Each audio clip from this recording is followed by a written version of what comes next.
তুমি জীবনেও ঠকবা না। আল্লাহকে সেজদা দিয়ে কেউ কোনোদিন ঠকে না।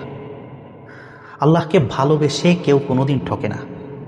রাসূলকে ভালোবেসে কেউ কোনোদিন ঠকতে পারে না।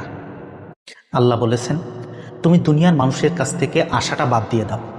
বেশি যদি সৃষ্টিকর্তার কাছে আশা করো তাহলে তুমি ঠকবা না। নিজেকে পরিবর্তন করার সিদ্ধান্ত নাও। দুনিয়ার যা কিছু দেখছো সব কিছুই হচ্ছে মাতাউল গুরুর। এটা হচ্ছে ধোঁকা, ছলনাময় একটা দুনিয়া।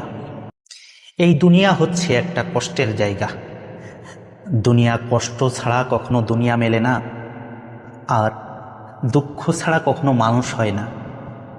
সেজন্য তুমি যদি আল্লাহকে ভালোবাসতে পারো, মানুষের উপর ডিপেন্ড এতটা যেদিন করা বাদ দিবা, সেদিন থেকেই তুমি প্রচুর পরিমাণে জীবন উন্নতি সাধন করতে পারবা।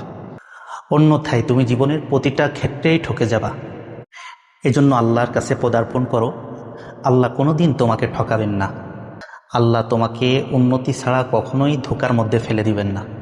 অতএব আল্লাহ যেটা আমার জন্য কল্যাণ সেটাই তিনি দেন, তার উপরেই সব ছেড়ে দাও। দেখবা সব কিছুই ঠিক হয়ে যাবে ইনশাআল্লাহ।